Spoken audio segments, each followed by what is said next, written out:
way back to Reactivated as we delve into the depths of the archives. Got lots to get through, but I mentioned before about how the TV series Spaced featured Robot Wars, and at the moment I'm rewatching one of the best series ever, The Sopranos, but I didn't remember there was a scene where the main character, Tony Soprano, is walking into a house, and guess what's on the television?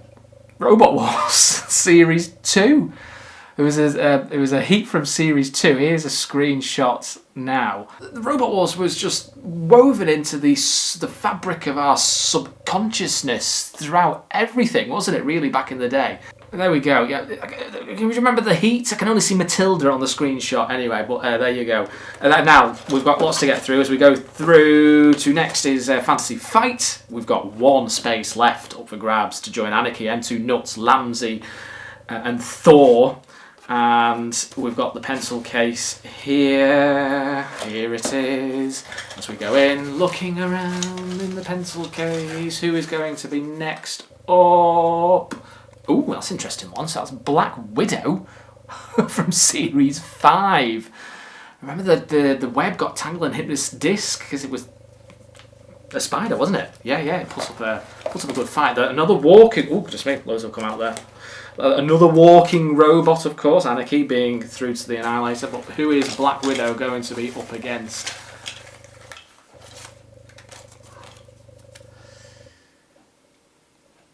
Wheelie Wacko! Oh no!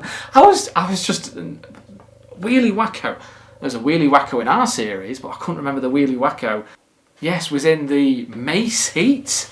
Oh my goodness me! Black Widow and Wheelie Wacko. Could you have any more random robots there? That would be quite a slow fight, I think. Who would win though? Well, Black Widow did put up a very good fight. It had the axe. Am I going to put another walking robot through to the Annihilator? I think I am. Wheelie Wacko was a bit wacky, wasn't it? Didn't really have any control or real weaponry.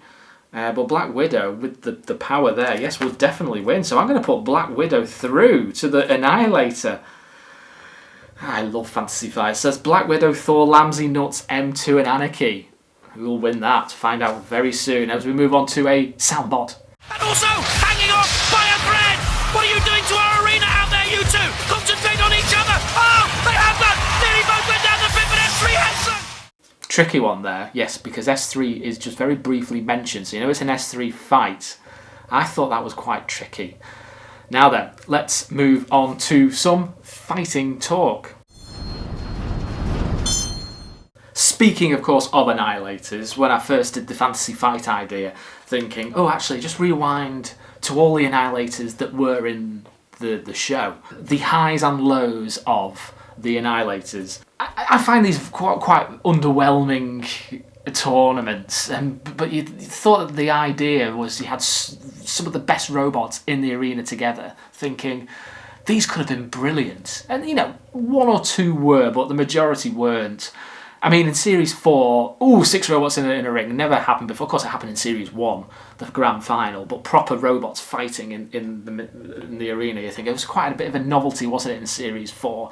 And okay, you had Chaos 2, Stinger, Dominator in the Northern, and then, yeah, you had Spawn of Scudder, Behemoth, Razor, to name a couple, in the Southern. And okay, we had, of course, the Southern Annihilator where Matilda was destroyed. Yes, they were good, but they could have been a bit better. And of course, if a robot couldn't enter the arena, I think in Series 4 Southern Annihilator, then that was it. You missed a fight, you know, because they couldn't get the robot ready in time, and you only had like 4 fights in the show. My favourite of them all was Extreme 1. The first one in Extreme 1 where Arnold A. Terminator won against Pussycat in the final. I think that was quite good because you had Thermidor in, you had Pussycat, of course, Hypnodisc, Exterminator, you had quite a lot of good robots in that, and it was quite entertaining one. Series 7 by far was the worst. I do think it was, though, a really good tournament for underrated robots to shine. I mean, Can Opener retaining its Annihilator crown from Series 6 into Series 7, Extreme 2 into Extreme 3. I do think it was a tournament for robots that you didn't really potentially see in the main series shine in the Annihilators. So there we go. I don't know what let me know your thoughts of the Annihilators. Underwhelming at best, with one or two sparkles, highlights. There we go. Let's move on now to a floor flipper. Now, this was quite a big floor flipper, and it wasn't necessarily to do with a fight. It was to do with the end of the series trophy awards. And we're going to discuss the following. Why was Dietor named, in third year in a row, the best for sportsmanship? It bewilders me, this, because in Series 2, yes, Nemesis were nominated, but it was actually Plunderbird who won Best Sportsmanship in Series 2, as you can see here. And then in Series 3, of course, the same award was given out again.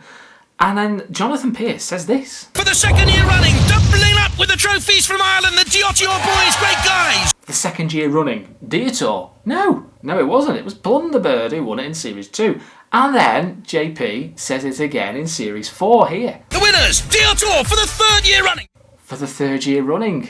It was a big flaw because, of course, me thinking, oh yes, Dietor's won it every single series. I even thought that at the time because I totally forgot Plunderbird had won it in Series 2. And then, of course, by Series 5, they weren't awarded, they weren't even nominated. And Plunderbird wasn't even nominated. I think it was 13 Blackened Pussycat, if I can remember off the top of my head. So they weren't even nominated.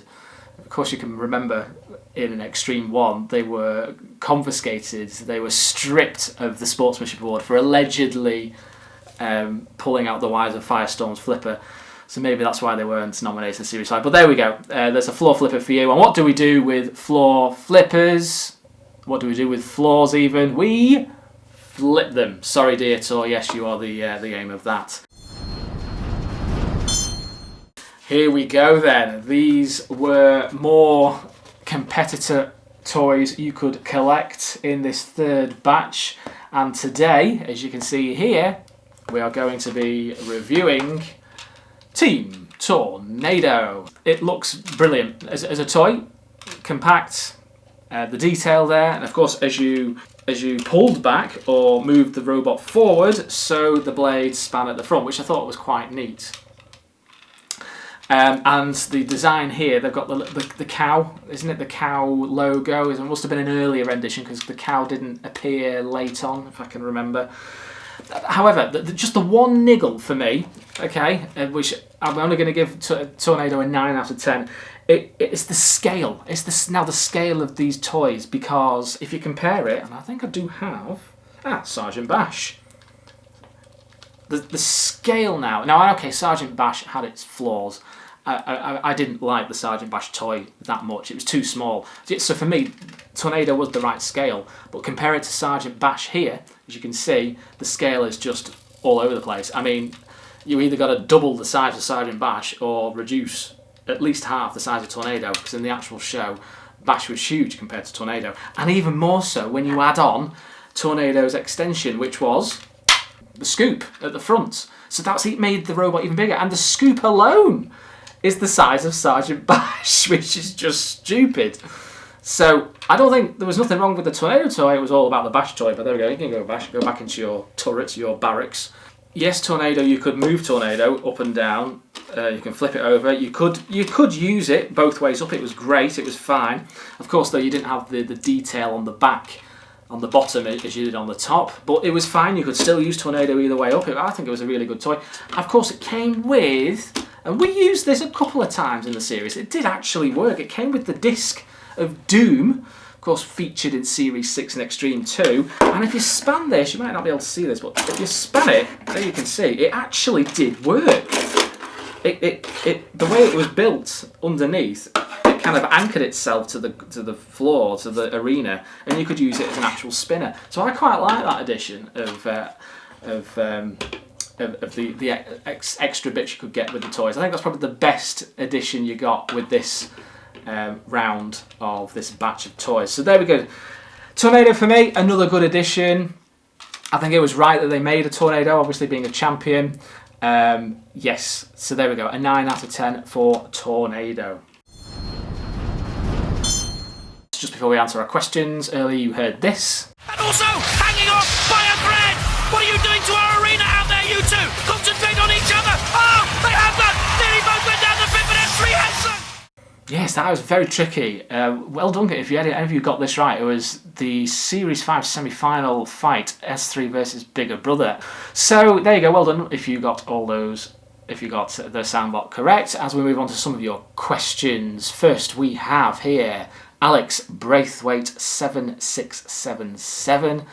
What if Dietor made a semi-final? Well, that's quite fitting. Again, that's another great question because seeing as Dietor featured in our floor flipper, if we go back to Series 3, they beat Firestorm in the heat final, then they would have been against Pitbull. I think Dietor would have beaten Pitbull quite easily, and then would have been, of course, against the reigning champion at the time, Panic Attack. Oh yeah, Panic Attack might have just escaped that and won. So I think Dietor would have got through. I think it would have been its best war if it had got through the heats of Series 3. So there you go. Thank you, Alex Braithwaite, for that.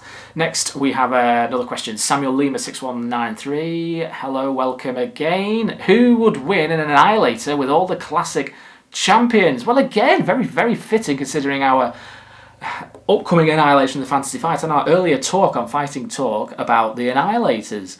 So there you go, you have all the champions in: Roadblock, Panic Attack, Chaos 2, Razor, Tornado, and Typhoon 2. Typhoon 2 would win, easily. If it got spinning up in time though. So there we go, thank you Samuel Lima. Next question, we have the best bro logo guy. Thank you again for a question, which is, what if they made competitor robots as the house robots? Very good question. Yeah, I've never really looked at this. So when I was trying to think of robots that could represent house robots, you've got to get a bit of personality, haven't you, into robots, rather than just box on wheels. I think Fatboy Tin would have been looked at a great house. Now remember, you've got to beef all these robots up to make them actually do things. And also Psycho Sprout from Series 1. I think Psycho Sprout from Series 1 was probably the best looking robot. Of course, that's what we based our version of Wheelie Wacko on, just FYI there. Now I think in terms of the look and name of a robot, I would have put Tetanus as a really good robot name, house robot name. The second version of Tetanus Series 6, if they just maybe added a bit more, a bit like Dead Metal, wasn't it? Lots of it looked dirty, lots of metal hanging out, and it looked like it'd do real damage. So I think Tetanus would have been a good house robot. Revolution 2 as well. So there we go, there's just a few there. Thank you, Best Robot Guide, and we've just got time. I think it's Bots and Pieces. Thank you, yes. Give yourself 60 seconds, okay, to name... Okay, so... Right, so just before we... this is the last questions, there's another time. Thank you all so much for watching. Please like, share, subscribe. I'm going to answer this question and then we won't have time for anything else. So thank you all for watching. Bots and Pieces. Give yourself 60 seconds to name every time a house robot was flipped across all 10 series. Activate. Go. Matilda was flipped by Facet in Series 3. Steg 2 flipped Matilda in Series 4. Oh god, I'm missing loads here. Chaos 2 flipped Matilda and Shunt in Series 3. That's another 2. Chaos 2 flipped Shunt again. And Sergeant Bash in the Flipper Frenzy. Firestorm flipped Shunt in Series 6. So Gravity flipped Dead Metal. Gravity flipped Shunt in Series 7. Raging Reality flipped Shunt in Series 7. Recyclops flipped Matilda in Series 1. Cassius 2 flipped Matilda in Series 2. Apollo flipped Matilda and Dead Metal in Series 8. Oh goodness me. I've missed loads there. Oh my goodness. Whoa, that was just so